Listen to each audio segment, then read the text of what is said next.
What if I told you red flags? What if I told you the red flags that are blocking your love life aren't the men that you choose, but the habits that you keep? Many high achieving Black women assume that dating struggles are about bad men, air quotes there. But research suggests that deep relational patterns, such as that are rooted in self reliance, avoidance, and even your trauma responses, are actually driving many of the biggest struggles that you are facing. Today, we're exposing the red flags that you bring to the table, sis. But it's not to shame you, it's finally to show you why dating has felt like a battlefield for you and how you can break those patterns that aren't even yours, but that were taught to you so you can survive, those habits that you unconsciously have developed over these years. Because once you see your own patterns clearly, you start dating and your dating life just changes instantly once you recognize what these are. So today I'm going to show you your red flags that you carry, the ones that you never saw, the ones that you were rewarded for, the ones that you believed were love while you were doing them, and you'll clearly walk away with clarity that you've never had before here today. So I am Marshawn Olanio, and I specifically work with and help professional Black women so they can see their blind spots. So while they're out there dating, they can stop repeating the same habits and behaviors over and over again. And I specifically did this by coming up with something that I knew would really help. And what I came up with was a quiz. It's called What's Blocking You from Being Soft in Love? I'll have that in the description as well as in the show notes, depending on which platform you are watching those on. But the quiz is designed for you to break these patterns, for you to recognize your blind spots. So if you are ready to figure out what your blind spots are, if you have not taken the quiz yet, if this is your first time being introduced to me, the quiz is designed specifically for professional Black women. So if that's you and you want to figure out what's happening with you, then absolutely go ahead and take the quiz today. With that being said, today we are talking about identifying and breaking your own red flags before they break you. Now, you are listening to or watching KCCR Brownstone Cityscapes Radio. Again, I am Marshawn Olanio. I am your host for today. This is Love Restored. Let's go ahead and jump into this episode, because for this next 30 minutes, I don't want you to take the information in. As I say, don't just take it in, apply. Take what works for you, or the thing that resonated with you, take it and apply it to your life so you can start seeing the changes, the differences, the shifts, the difference in the type of men that are approaching you, the things that you actually see that you recognize that you didn't once recognize. Today, this episode is specifically about you and the red flags that you carry, but a lot of these you can apply to the man that you meet as well. So the first red flag, right, that is harming professional Black women is the habit of dismissing green flags. What do I mean by that, right? You may be unconsciously downplaying consistency, downplaying kindness, downplaying his reliability because he feels boring. He's too nice, right? What feels safe can feel unfamiliar to us. And if you're used to relational intensity or emotional labor, him coming off as kind and safe and boring, if you will, is making you feel very uncomfortable. And when you feel uncomfortable, a lot of times we unconsciously start to sabotage a good thing. And a lot of that is because honestly, you're just not ready for the good thing. You're used to the tumult, and you're used to the craziness. You're used to a man not being consistent. You're used to being the one that's holding all of the, or doing all of the emotional labor in the relationship. And so when somebody comes along and they're literally taking some of these things off your plate, or at least cut them in half, because before you was doing all the work, now you're doing partial or half of the work, it feels unfamiliar to you. So you're just like, You write off somebody's steady, their emotional supportive behavior, because this doesn't feel as exciting as the drama that you're used to. Even though this is a subconscious thing, this is not something that you go out and say, I want somebody to be mean to me. I want somebody that's not going to be consistent. We out loud say, I want somebody that's going to be consistent. I want somebody that's going to treat me like a queen. I want somebody that's going to fill in the blank. We say all of the good things, but when that actually is in our face, when we're really not ready for said beautiful relationship to come up, a lot of that has to do with the work that you haven't done. Your internal compass is saying, this feels strange. He can't be true. The things that he's bringing to the table can't be true. Why does he feel boring? It's because a lot of that internal work where you working through why you're so attracted to the constant drama has not been looked into.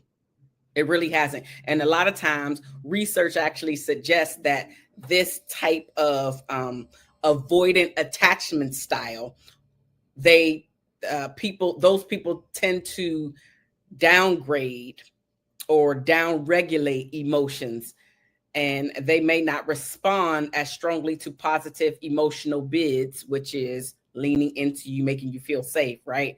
Making healthy behavior feel less electric to you as a person that's avoiding all of this stuff. At the same time, the positive relational experiences over time can increase closeness and reduce avoidance. But that's over time. That's you letting down your guard. That's you allowing the person into your most sacred space. That's allowing the person to see you vulnerable. That's simply asking for help, which a lot of us as professional Black women, we are not used to doing for several reasons. And one could be that you're just used to doing everything by yourself. But a lot of that came from you being disappointed, people letting you down. If I don't do it, it won't get done. It won't get done right. So let me just do it. A lot of that came from a lot of things that we have experienced in our community, which are valid. But at the same time, if you're trying to build something that is beautiful between a man and woman, that is where you can take off all of these multiple hats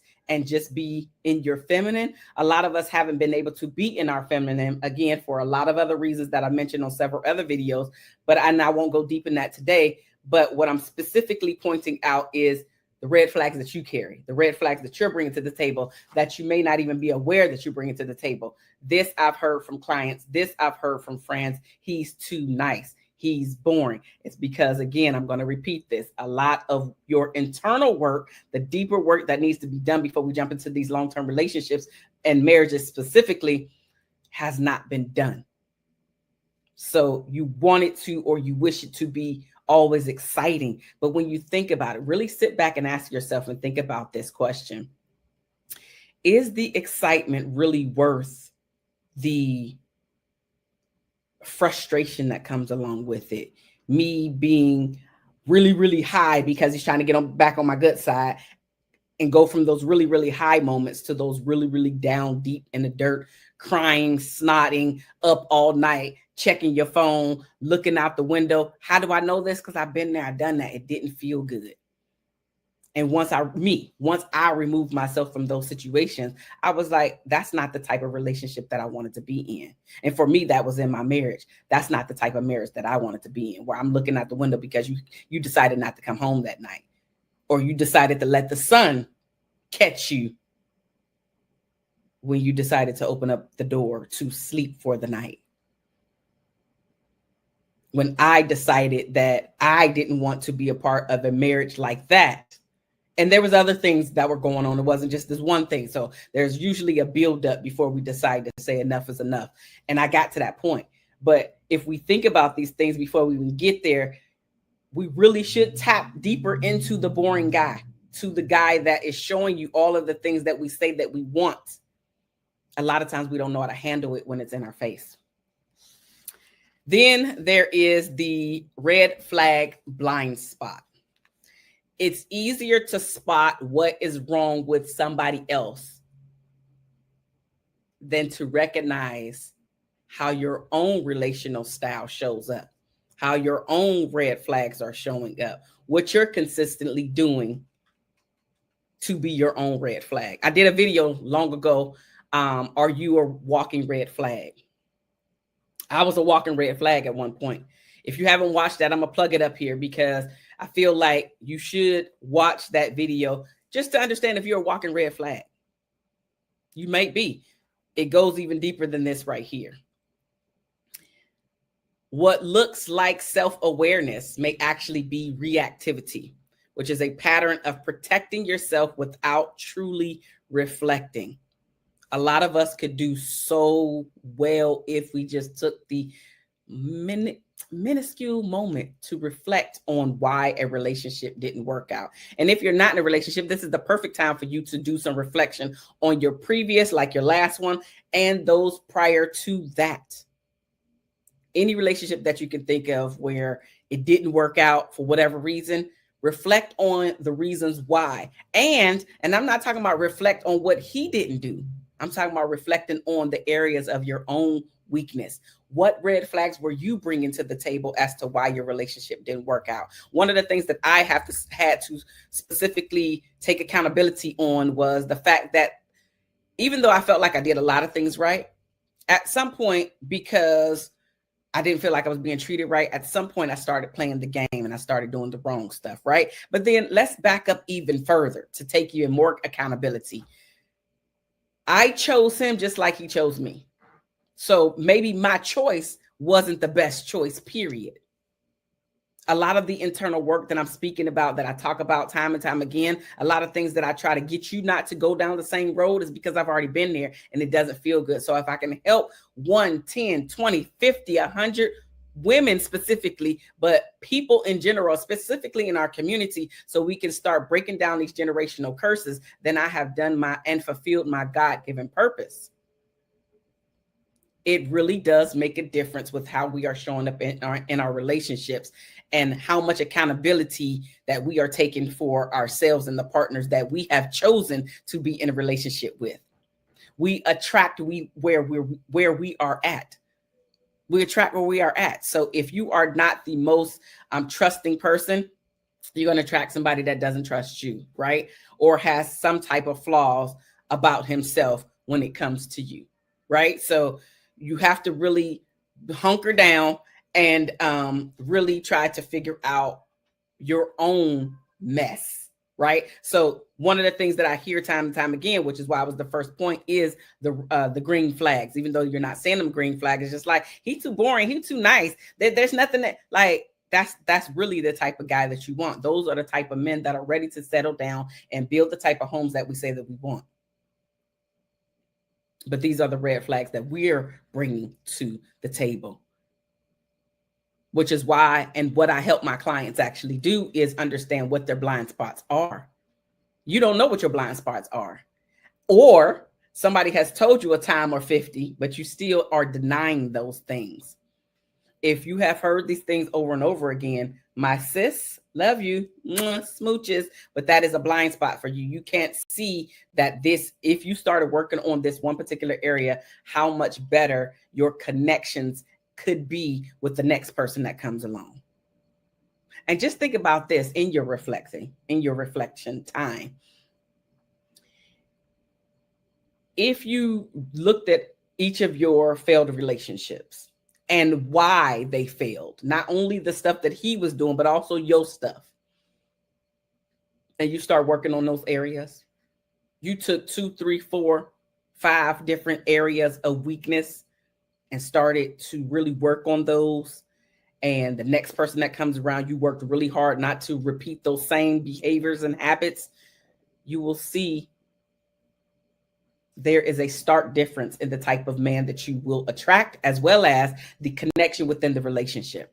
All of the tug of war, the back and forth wouldn't be there as much if we took the time to reflect on our own areas of weakness, on our own red flags, on our own blind spots. And if you don't know what your blind spots are, I'm going to plug it here again. I created the quiz. What's blocking you from being soft in love? Specifically curated for Black professional women like yourself, so you can understand and stop repeating these same habits and behaviors over and over again. The link is in the first comment as well as in the description box, because I really would love for us to get a handle on what we are doing wrong. Forget about what the world and the stereotypes and he don't want and he's not doing. Let's focus those four fingers when we usually point out. Let's focus those four fingers back on us, because you can only control you.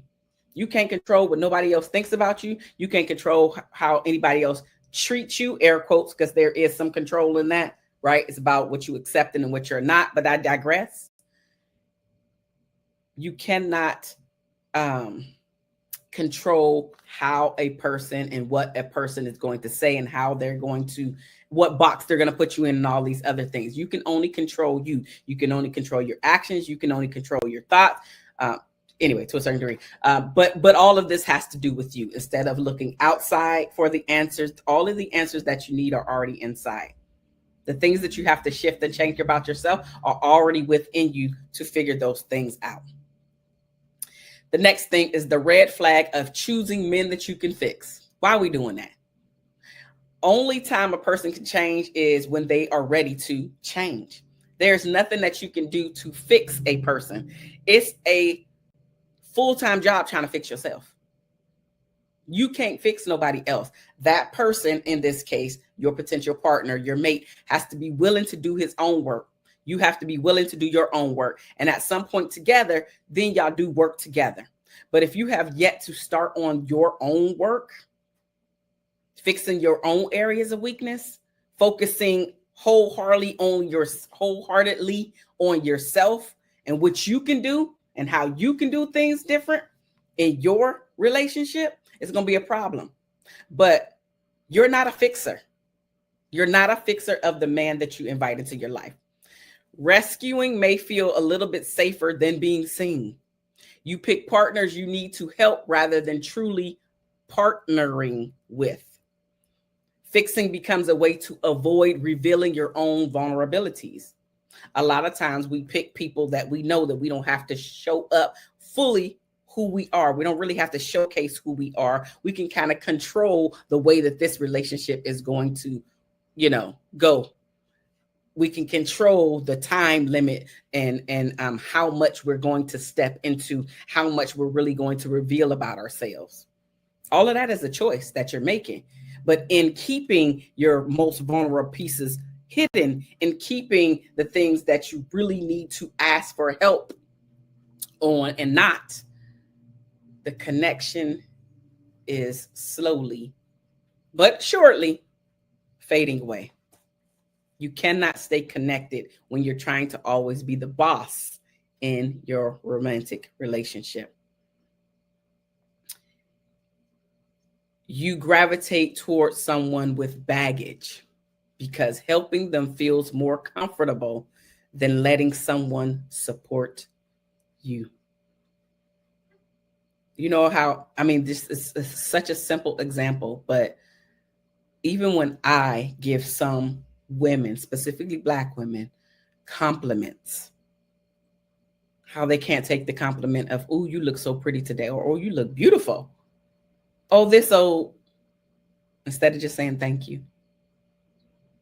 If you can't take the compliment from me, very platonic, nothing sexual about it. It's just like, oh, chat, oh, girl, you doing that today. If you can't take that and own that, I bet you can't take and own a compliment from someone of the opposite sex either. And think and even believe, shifting your mind to believe that they actually meant what they said about you to you in that moment. Another thing that came to mind was the strong Black woman reflex as a red flag. This is where the cultural expectations of strength can lead to emotional overfunctioning, leaving little space for vulnerability.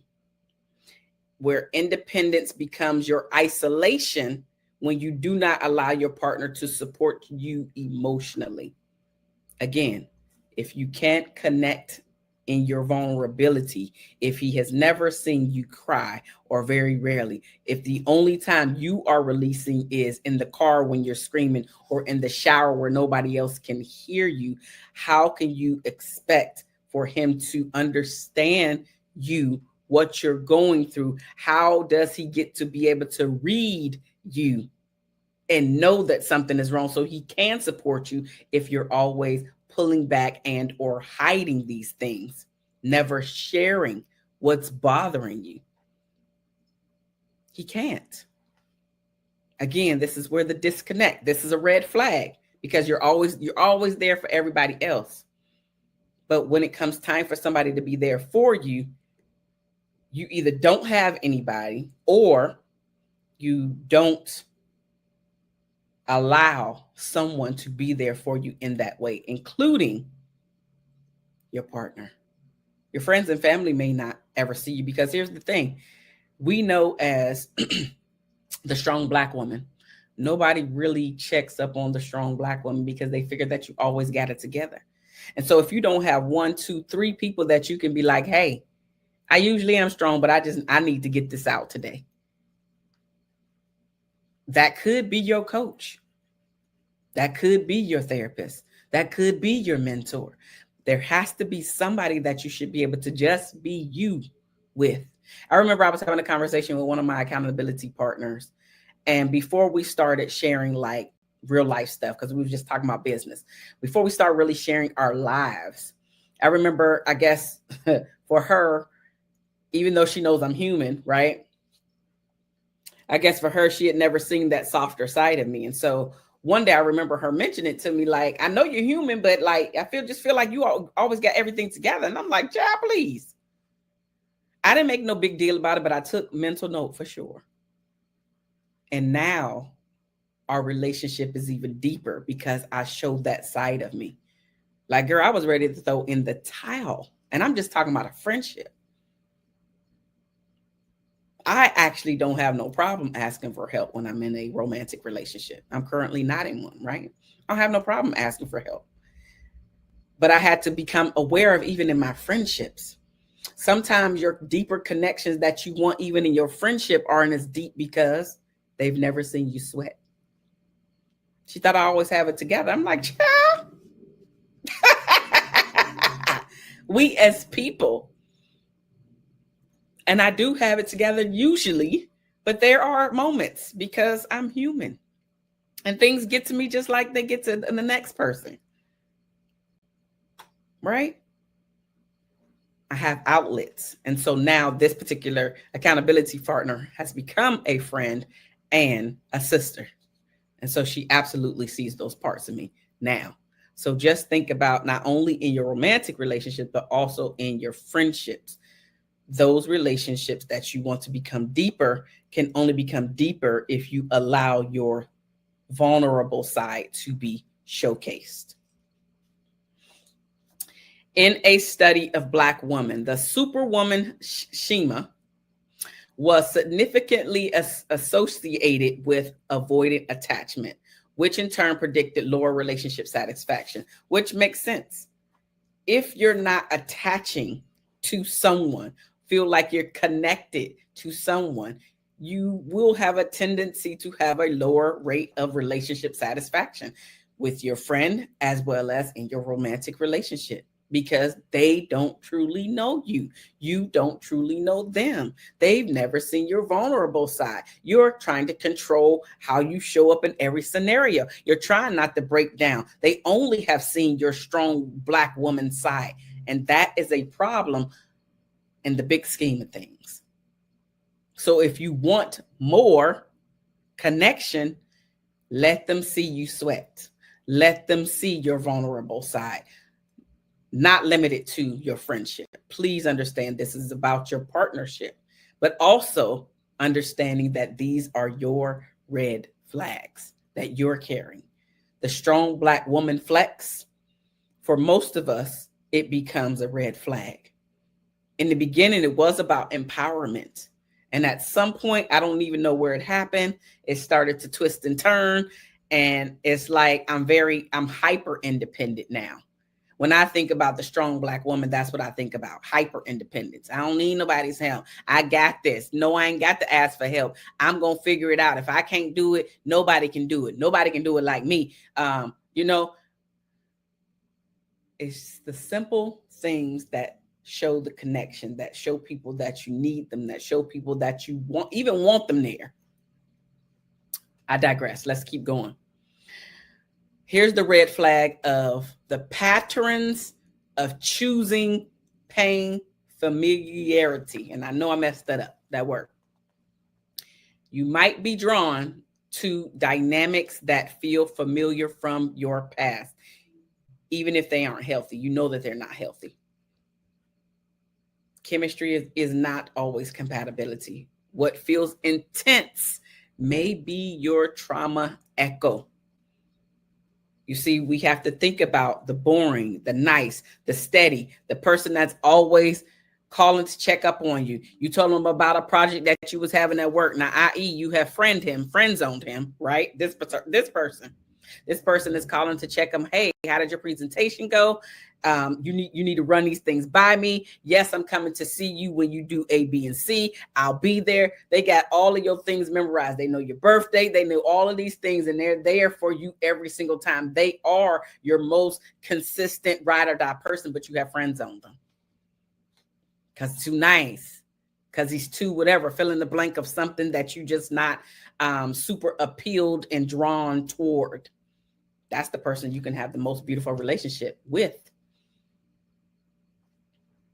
That's the person that you're not even thinking about, but they've been thinking about you for a long time, which is why one of the reasons, maybe not the only reason, but one of the reasons why they are there for you. They see you. They have saw you at your lowest moments. If I'm not mistaken, I think that what is it? Rocky ASP Rocky, whatever his name is, and Rihanna, she had friend zoned him, and he had saw her go through many ups and downs relationships. We all know with Chris Brown and everything, right? But other relationships as well. He was always the guy that she would call and vent to and show her vulnerability and see how he was seeing how sad she was. But also he started to really just get to know her as a woman, as a person. Started to be that he was there for her all the time, you know, in and out of relationships, meaning her. I'm sure he was too, but her specifically. And he wasn't necessarily waiting per se, but he was waiting. Okay. He finally got his opportunity. Now they're married with, I think it's 3 kids. That's the person. Too nice. He wasn't all about the drama. Now, I'm sure he had drama in other arenas of his life, just because I saw him in the news recently in court. But the point is, they've been together. Outside looking in, it looks like a happy marriage, family, covers of magazines, and all of these other things. And even her men specifically try to put him down and calling him a simp because he's a family man. Like, that don't make no sense. I digress. Friend zone men could be the very man that you are looking to have this beautiful life with, that you can just be you when you are with him. We don't have to continuously choose the same trauma, the same drama, the same pains, the same frustrations from the same type of guy. Try someone different so you can be different. Y'all together can be different and grow together.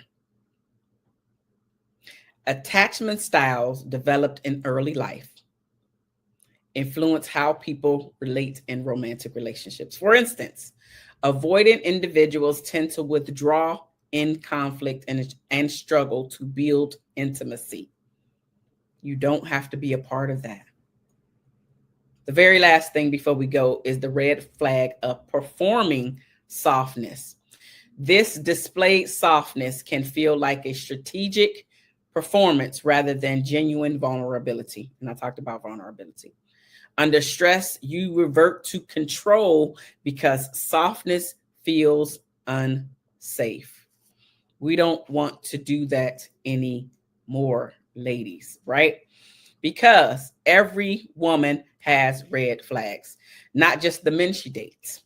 The real transformation happens when you finally recognize your own red flags and you break the ones that have kept love out of reach for yourself. So if you're ready to see which of your patterns are blocking softness, blocking connection, and the kind of relationship that you truly desire, take the What's Blocking You from Being Soft in Love quiz today.